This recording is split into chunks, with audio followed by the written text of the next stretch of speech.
Hallelujah. Praise the Lord. A dúpẹ́ lọ́wọ́ Ọlọ́run fún oore ọ̀fẹ́ ta tún rí gbà lénìí láti wà láàyè àti láti wà láàyè wa. Oore ọ̀fẹ́ yìí kò ní fi wá sílẹ̀ lórúkọ Jésù. A tún ń tẹ̀síwájú nínú ìwé Jẹ́nẹ́sísì orí kẹta. Jẹ́nẹ́sísì orí kẹta. Bí ẹ ti ń lọ síbi iṣẹ́ yín yẹn, àbí tẹ́ wà lẹ́nu okòwò yín yẹn, àwọn nǹkan kan wà tí ẹ̀yin náà ó máa ṣe àṣàrò nínú rẹ̀ nígbà tí bóyá àkókò díẹ̀ wà fún yín láti sinmi. Ògo ni fún orúkọ Olúwa. Ohun tí a fẹ́ gbé yẹ̀wò lónìí ni ìṣubú ènìyàn apá kìíní. Ìṣubú ènìyàn apá kìíní. Torí a ò ní lè lo gbogbo ẹsẹ̀ mẹ́rìnlélógún yẹn tán. A ó lo ìdajì, a ó fi ìdajì sílẹ̀ di ọ̀la. Ìṣubú ènìyàn apá kìíní. Ìwé Jẹ́nẹ́sísì la sì fẹ́ wò orí kẹta, ẹsẹ̀ kìíní títí dé ìkẹtàlá. Kí ló fa ìṣubú ènìyàn? Àwọn ìwà wo ló jẹyọ nínú ìṣubú ènìyàn? Ta ló gbé ènìyàn ṣubú? Gbogbo ohun tá a fẹ́ wò nú ẹ̀ nìyẹn. Ta ló gbé ènìyàn ṣubú? Níbo ló ti gbé ènìyàn ṣubú? Àti bẹ́ẹ̀ bẹ́ẹ̀ lọ. Lórúkọ Jésù, a ò ní ṣubú o. Mo fẹ́ bẹ̀rẹ̀ kíkà ẹ̀ láti ẹsẹ̀ kìíní. Genesis chapter 3. I begin the reading in Yoruba from verse 1 and I will end up on verse 13. Bíbélì sọ pé, ejò sá ṣe àrékérekè ju ẹranko ìgbẹ́ yòókù lọ tí Olúwa Ọlọ́run ti dá. Ó sì wí fún obìnrin náà pé, òótọ́ ni Ọlọ́run wí pé ẹ̀yin kò gbọdọ̀ jẹ gbogbo igi èso ọgbà. Ó wí fún obìnrin náà, kìí ṣòní lobìnrin náà ti débẹ̀ o, kìí ṣòní lejò ti wà ń bẹ̀ o. Nígbà yẹn orí ẹsẹ̀ rẹ̀ ló máa ń rìn, ìyẹn ejò kìí fàyà wọ́. Ìgbà tí ó ṣe àrékérekè tán lejò dé ẹranko tó ń fàyà wọ́. Mo fẹ́ ká wo ìwé Kọ́ríńtì kejì orí 11 ẹsẹ̀ 3. Ìwé Kọ́ríńtì kejì orí 11 ẹsẹ̀ 3. Pọ́ọ̀lù sọ wípé, ṣùgbọ́n ẹ̀rù ń bà mí pé ní ohunkóhun gẹ́gẹ́ bí ejò ti tan Éfà jẹ nípasẹ̀ àrékérekè rẹ̀, kí a má ṣe mú èrò ọkàn yín bàjẹ́ kúrò nínú inú kan àti ìwà mímọ́ yín sí Kristi. Ejò olùtànjẹ. Ta ló tan Éfà jẹ? Ejò. Ṣé a ti rí báyìí? Ìṣubú ènìyàn. Ta ló fà á? Ejò. Ejò ló fà á. Bíbélì ní a ò gbọdọ̀ bá ẹranko dàpọ̀. Ṣùgbọ́n Sátánì bá ẹranko dàpọ̀. Òun náà jìyà tiẹ̀ o. Ó jìyà tiẹ̀. Ẹranko náà ó jìyà tiẹ̀. Ṣé ẹ rí gbogbo ohun tó bá ti ṣe lòdì sí Ọlọ́run ni ó jìyà tiẹ̀. Mo fẹ́ ká tún wo ìwé Ìfihàn orí 12 náà, ẹsẹ̀ 9. A sì lé dírágónì ńlá náà jáde, ejò láéláé nì tí a ń pè ní Èṣù àti Sátánì, tí ń tan gbogbo ayé jẹ. A sì lé e jù sí ilẹ̀ ayé, a sì lé àwọn áńgẹ́lì rẹ̀ jáde pẹ̀lú rẹ̀ sórí. Torí pé ó ń tan gbogbo ayé jẹ. Òun la ṣe lé e jáde, ó ń tan gbogbo ayé jẹ. Jẹ́ a tó ka ẹyọ kan sí náà ní inú ìwé Ìfihàn orí 20 ẹsẹ̀ 2. Ó sì di dírágónì náà mú, ejò àtijọ́ nì tí í ṣe Èṣù àti Sátánì, ó sì dè é ní 1000 ọdún. Èṣù àti Sátánì. Ṣé ẹ ti rí? Iṣẹ́ tí Èṣù máa ń ṣe ni pé ó máa ń tàn yàn jẹ. ẹ̀yin tó jẹ́ pé èṣù sáà ni ẹ fẹ́ràn, bóyá torí àti dépò bí mo ṣe máa ń sọ yẹn, ẹ sáà fẹ́ràn èṣù gan, ẹ fẹ́ràn èṣù with passion, ẹ fẹ́ràn èṣù, ṣe ti rí pé wọ́n lé èṣù jáde ní lọ́run, wọ́n tún dè é fún ẹgbẹ̀rún ọdún. Tá a máa ń fi èṣù ṣe nìyẹn. Ọlọ́run tó máa ń fi èṣù ṣe nìyẹn. So èṣù kìí ṣẹni tó lè lọ bá fún ìrànlọ́wọ́, kìí ran ni lọ́wọ́. Èṣù máa ń ba ayé ẹni jẹ́ ni. Èṣù lẹni tí ó fún ọ ní fìlà, ohun tí ó sì fi fìlà yẹn gbà padà lọ́wọ́ ẹ ni orí ẹ gangan. Jọ kí ló ti wá fún ẹ? Èṣù ni ó fún ọ ní òròmọdìyẹ, odindi màálù tó súké ni ó fi gbà. Sórí pé n tó fún ọ ju n tó gbà lọ, n tó gbà lọ́wọ́ ẹ ó ju n tó fún ẹ lọ. Èṣù jáǹsọ torí ẹsẹ̀ 13 láti dúró. Obìnrin náà sì wí fún ejò náà pé, àwa máa jẹ nínú èso igi ọgbà, ṣùgbọ́n nínú èso igi nì tí ó wà láàrin ọgbà, Ọlọ́run ti wí pé ẹ̀yin kò gbọdọ̀ jẹ nínú rẹ̀, bẹ́ẹ̀ ni ẹ̀yin kò gbọdọ̀ fọwọ́ kàn án, kí ẹ̀yin kí ó má baà kú. Ejò náà sì wí fún obìnrin náà pé, ẹ̀yin kì yóò kú ikú kíkú kan. Ẹ̀yin tẹ́ ń kóòtì Bíbélì, eléyìí yàtọ̀ sí èmi kì yóò kú, yíyè lèmi ó yè o. Ẹ̀yin tẹ́ bá ń kóòtì eléyìí, a jẹ́ pé ẹ ti di ejò, tẹ́ ń quote wrongly. You are quoting the Bible wrongly. You should not quote the Bible wrongly. The moment you quote, I will not die any death, then you are quoting as if the devil is quoting the scripture. And the devil is a deceiver. So make sure you read the place, the portion where you want to quote very well. Is that clear to anyone? Read it very well before you quote. Ejò náà sì wí fún obìnrin náà pé, ẹ̀yin kì yóò kú ikú kíkú kan, nítorí Ọlọ́run mọ̀ pé ní ọjọ́ tí ẹ̀yin bá jẹ nínú rẹ̀, nígbà náà ni ojú yín yóò là, ẹ̀yin ó sì dàbí Ọlọ́run, ẹ ó mọ rere àti búburú. Ṣẹ́rí, òótọ́ àti irọ́ ló wà nínú ohun tí ejò sọ yẹn. Méjèèjì ló wà ńbẹ̀. Méjèèjì ló wà ńbẹ̀. Òótọ́ ọbẹ̀ ni pé ọjọ́ tí ẹ bá jẹ ẹ́, ní ọjọ́ náà ni ẹ̀yin ó, tí ẹ bá jẹ nínú rẹ̀, nígbà náà ni ojú yín yóò là, ẹ ó sì dàbí Ọlọ́run, ẹ ó mọ rere àti búburú. Kò sọ ejò náà sì wí fún obìnrin náà pé ẹ̀yin kì yóò kú ikú kíkú kan. Kò sọ ìtumọ̀ ikú tí Ọlọ́run ń sọ fún wọn yẹn, obìnrin yẹn. Tí ẹ sì mọ̀ pé àwọn obìnrin èrò wọn kúrú díẹ̀. Kò sọ fún. Òun náà ń gbà tí kì í kúkú sóun lọ́lọ́run bá sọ̀rọ̀ directly, ọkọ rẹ̀ lọ́lọ́run bá sọ̀rọ̀. Òun náà ò lè sòdiwọ̀n pé ohun tọ́lọ́run sọ yẹn tòótọ́ ni. Kò lè sòdiwọ̀n ẹ̀ pé tòótọ́ ni. Ejò sọ òótọ́ díẹ̀, ó parọ́ díẹ̀. Òótọ́ ni pójú wọn ó là, wọn ó mọ rere àti búburú. Ṣùgbọ́n kò sọ fún wọn pé tòótọ́ ni wọn ó kú sí rírí Ọlọ́run. Ọlọ́run tó ti ń wá farahàn wọn nírọ̀lẹ́ ọjọ́ tẹ́lẹ̀, kò sọ fún wọn pé Ọlọ́run ò ní wá farahàn yín mọ́. Ẹ ó kú sí ká máa rí Ọlọ́run bí ẹ ti ń rí tẹ́lẹ̀. Ìtumọ̀ tọ́lọ́run sọ nìyẹn. Ejò mọ̀, ṣùgbọ́n torí pé ẹlẹ́tàn ni kò ní sòótọ́ ọbẹ̀ fún wọn. Verse 6, nígbà tí obìnrin náà sì rí pé igi náà dára ní jíjẹ àti pé ó sì dára fún ojú, àti igi tí àìfẹ́ láti múni gbọ́n, ó mú nínú èso rẹ̀, ó sì jẹ ẹ́, ó sì fi fún ọkọ rẹ̀ pẹ̀lú rẹ̀, òun sì jẹ ẹ́.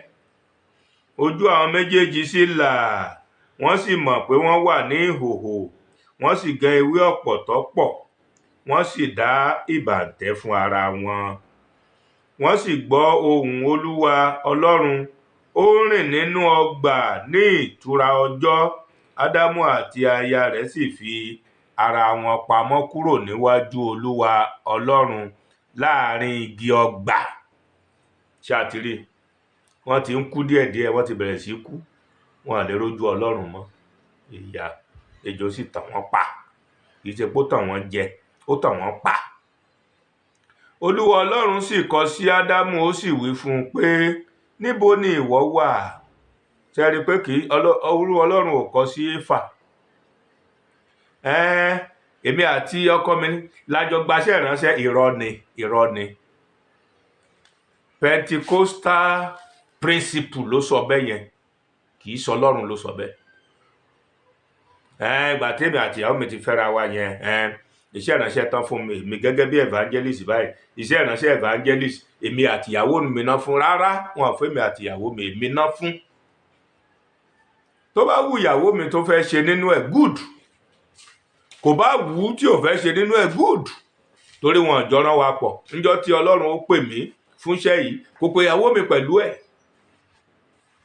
So ìyẹn ni àwa ìránṣẹ́ Ọlọ́run, ẹ jẹ́ ká ṣọ́ra wa dáadáa. Ẹ jẹ́ ká ṣọ́ra wa dáadáa, ká má bàa ṣiṣẹ́ ṣe. Ẹ jẹ́ kí òye Ọlọ́run kó yé wa gan. Olúwa Ọlọ́run sì kọ sí Ádámù, ẹsẹ̀ 9 mo wà o. Ó sì wí fún un pé, níbo ni ìwọ wà? Torí ìwọ ni mo gbé ọgbà yìí fún. Ọgbà Édẹ́nì yìí ìwọ mo gbé fún, mi gbé fún Éfà. Kò sí ní tó kàn mí pẹ̀lú ohun tó ṣe yẹn. Ìwọ torí ìwọ náà jẹ ń bẹ̀. Ó sì wí pé, mo gbọ́ ohùn rẹ nínú ọgbà, ẹ̀rù sì bà mí nítorí tí mo wà ní ìhòhò, mo sì fi ara pamọ́. Ádámù ló sọ bẹ́ẹ̀. Gbogbo àwa tó a bá ti ń gbọ́ ohùn aya wa, tá à ń kọ ohùn Ọlọ́run sílẹ̀, ìhòhò la ó wà o, a ó sì fara pamọ́ kúrò lọ́dọ̀ Ọlọ́run. Ṣé a ti gbọ́? Àwa ìránṣẹ́ Ọlọ́run ni mò ń bá wí o. Ẹ má bínú ẹ̀yin bàbá tá a rán níṣẹ́ ní tòótọ́.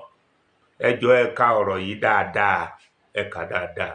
Wọn jọ rán ẹ̀yin àti mọ́mì níṣẹ́ ìránṣẹ́ tẹ́ gbé lọ́wọ́ yẹn o. Tẹ́ bá wá fẹ́ kí mọ́mì bá yín ṣe nú ẹ̀, ẹ wá sì tí mọ́mì dáhùn, ẹ sọ fún bẹ́ẹ̀ tí rán yín níṣẹ́. Yóò lè máa tẹ̀lé yín, kì í ṣe pé yóò máa wà lẹ́gbẹ̀ẹ́ yín. No. Your wife should follow you, not standing abreast or walking abreast with you. Because you are not both sent for that ministry. So, open your brain very well. I know what you are doing. I know what you are doing.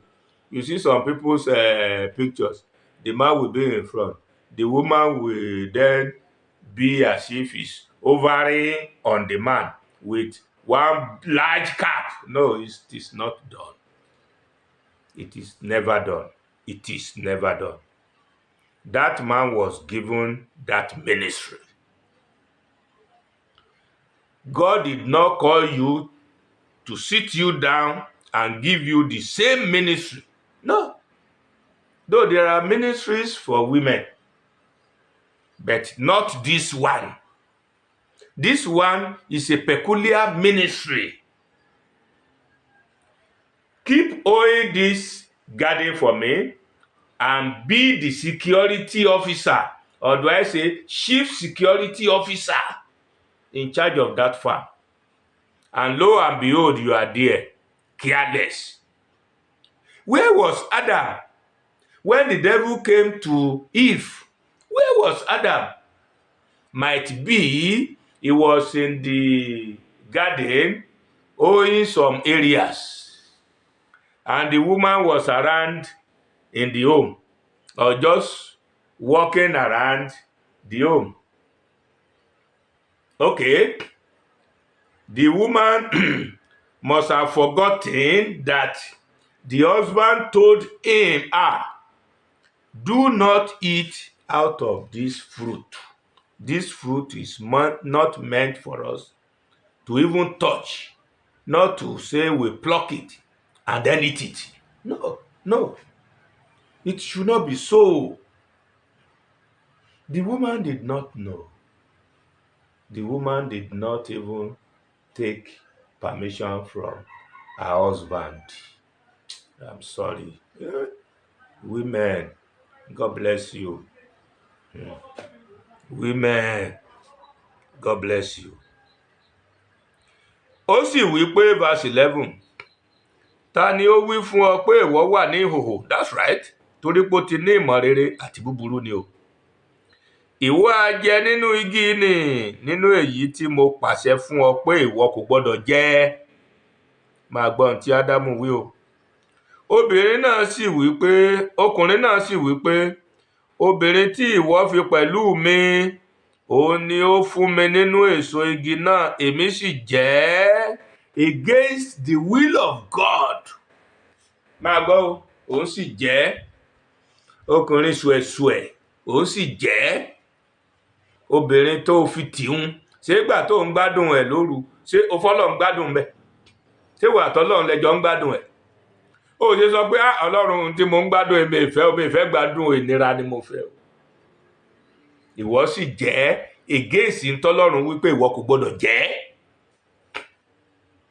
Ṣé o rí pé wàhálà wà? Ẹ̀yin tó jẹ́ pé ìyàwó yín ló ń darí iṣẹ́ ìránṣẹ́ yín, ẹ ṣọ́ra yín. Ẹ ṣọ́ra yín. Pentecostal ni wá, good for Pentecostal. But better for God giving instruction, not Pentecostal. Ẹ ṣọ́ra yín.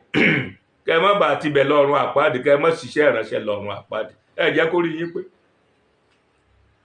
kì í ṣe ìfẹ́ Ọlọ́run ni pé bó bá fún yín ní instruction, ẹ̀yin ni ó fún ní instruction. Ẹ̀yin ọkùnrin tẹ́ níṣẹ́ ìránṣẹ́ yẹn, peculiar,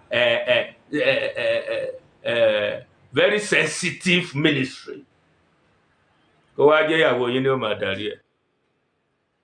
Ìyàwó yín la kápò, ìyẹn ti ẹ̀dá ṣe bówó lásán nìyẹn. Ṣùgbọ́n ìyàwó yín ni ó máa darí ìjọ. Ìjọ mìíràn náà ẹ jókòó, ìyàwó yín ni ó máa àdírẹ́sì ìjọ. Ṣé ẹ rí nínú iṣẹ́ ìránṣẹ́ bẹ́ẹ̀ ni? Ṣọlọ́run gbélé yín lọ́wọ́ bẹ́ẹ̀? Bàbá pásítọ̀ ṣé bẹ́ẹ̀ la ṣe gbélé yín lọ́wọ́? Oríṣiríṣi nǹkan nìyàwó yín ti ṣe nínú ìjọ tó ti bàjọ́ yẹn jẹ́, ẹ̀ẹ́dẹ̀ mọ̀. Bẹ́ẹ̀ mọ̀ gan, ẹ pretend bí ẹni pé mọ̀. Kì í ṣe Pentecostal principle ni God's principle o. Kẹ́ gbọ́ yẹn dáadáa sí ti yín. Pentecostal principle is not God's principle. Ẹ fàyè yín sí àyè ìyàwó yín sí àyè yín. Kì í ṣe àyè Ọlọ́run. Bẹ́ẹ̀ náà ló ń ṣẹlẹ̀ títí dìsín. Ọlọ́run ò sì ní bí ìyàwó yín léèrè o, torí kò gbéṣẹ́ ran o. Ẹ̀yin ọkùnrin yẹn tọ́lọ́run rán níṣẹ́ yẹn lọ́lọ́run ó bi léèrè. Tó bá dẹ̀ jẹ́rú ìdáhùn Ádámù yìí ló ń fún Ọlọ́run, ìwọ náà ti wà lẹ́yìn àgọ́ o ti kúrò nínú ọgbà nìyẹn o. Verse 13 níbi tó parí sí. Olúwa Ọlọ́run sì bi obìnrin náà pé, èwo ni ìwọ ṣe yìí? Obìnrin náà sì wí pé, ejò ni ó tàn mí, mo sì jẹ. Sọ gbọ́rọ̀ òpònú ọ̀rọ̀ tí ò ní lárí, tí ò ní túmọ̀. Ejò ni ó tàn mí, mo sì jẹ. Against what your husband told you, God said you should not do. The fall of man caused by the devil. The devil is doing his work. Yes. God has given you instruction. You follow that instruction of God, not the instruction of the devil.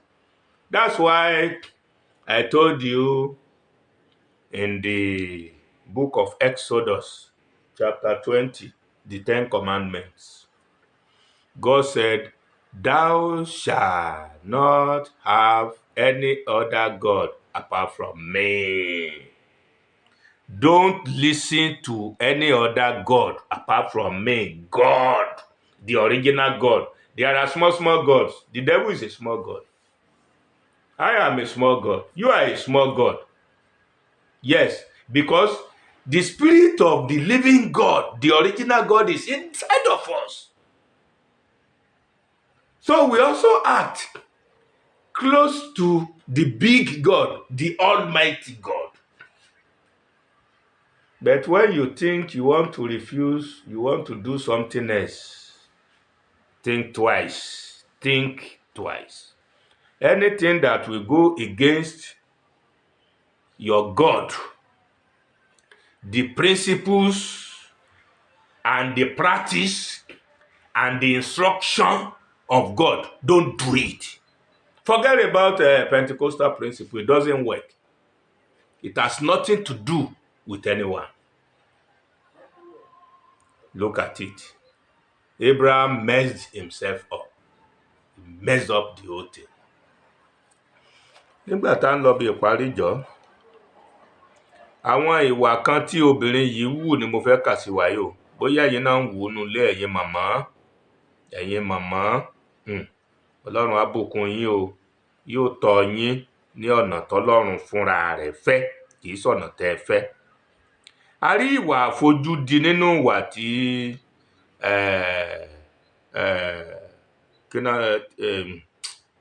ìyá wa Éfà tó wù, ìwà àfojúdi. Kí ni wọ́n ṣe fún mi bí n bá ṣe ń kọ́? A tún rí ìwà ìlóye nínú ìwà yẹn.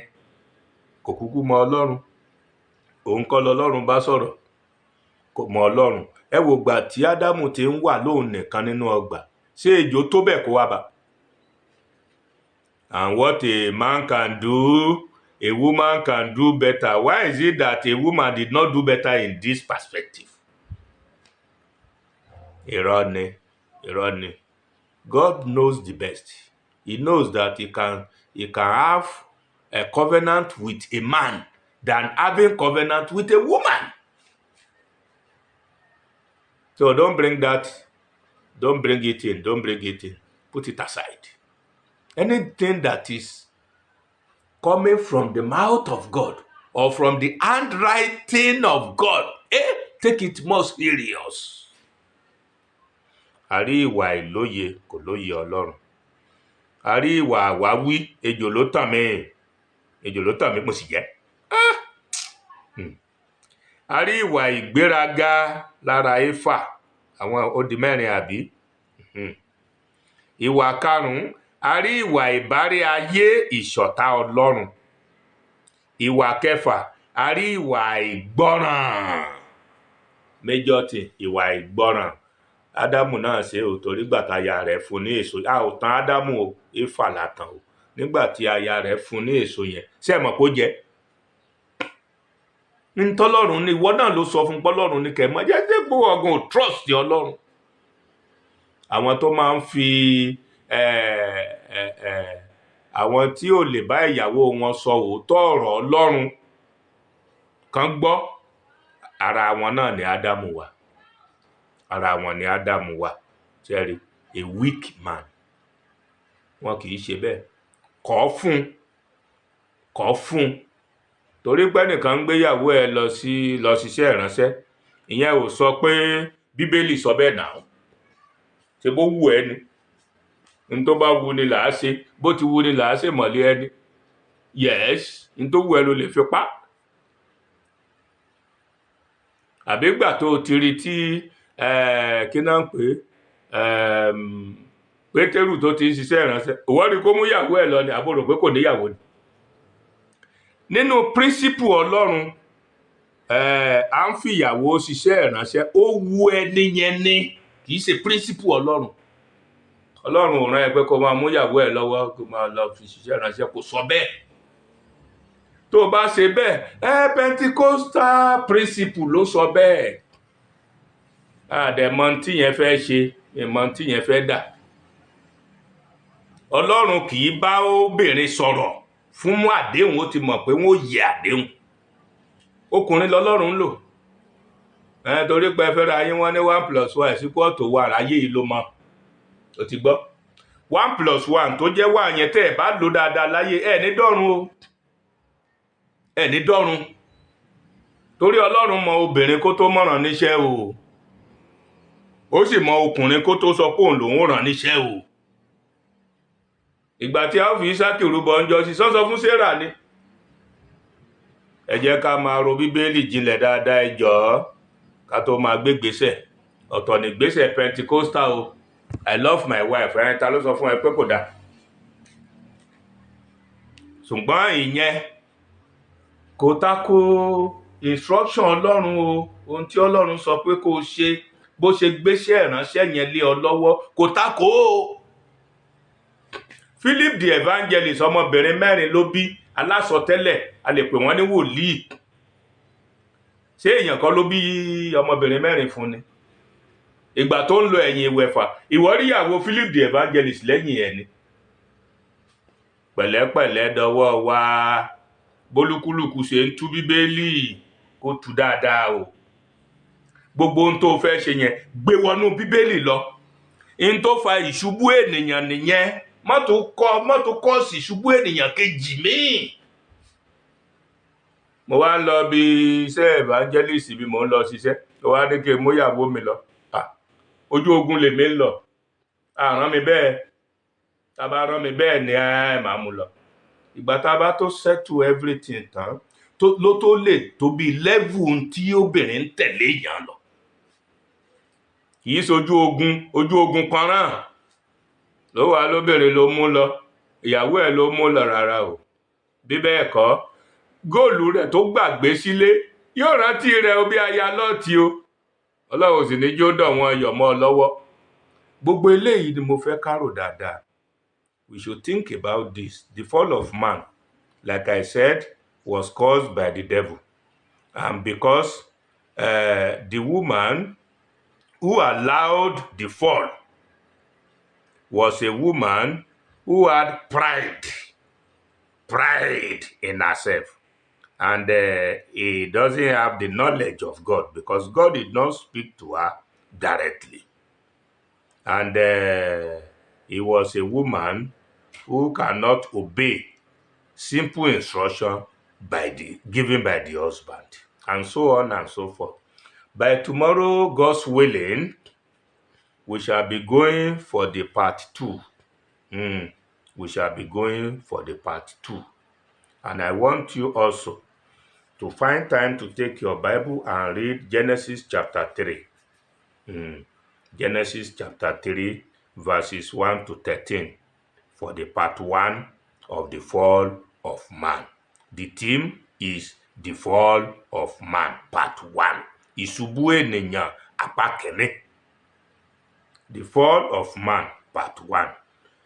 And God will not allow you to fall in the name of Jesus. One thing is clear. The devil is a person who wants man to fall at all times. So make sure you delete the number of the devil from your handset. Delete it. If he has a number there, delete the devil's number from your handset. Don't have anything to do with the devil. Otherwise, you will fall again. You will fall again. And I pray that God will not allow the devil to make you fall in the name of Jesus. And in the name of Jesus, all the principles of God in the scripture, you will fulfill. You will not fulfill the principles of marriage against the principles of God. Because God, in his infinite mercy, had principles. And he reveals his covenant and principles to his people. His people, especially the men that he wants to send on errand. Not the women. The men. He gave me the ministry of an evangelist. And that I do. And he did not call my wife and I together when he wanted to send me on errand. I told my wife what God told me. And whatever God asks me to do, I tell my wife. If my wife is going in the contrary, I call her back. Hey, woman, no, that is not the way he asked me to do it. So, men of God, you should be men of God's principles. Tell your wife to do it the way God has given it to you, that ministry.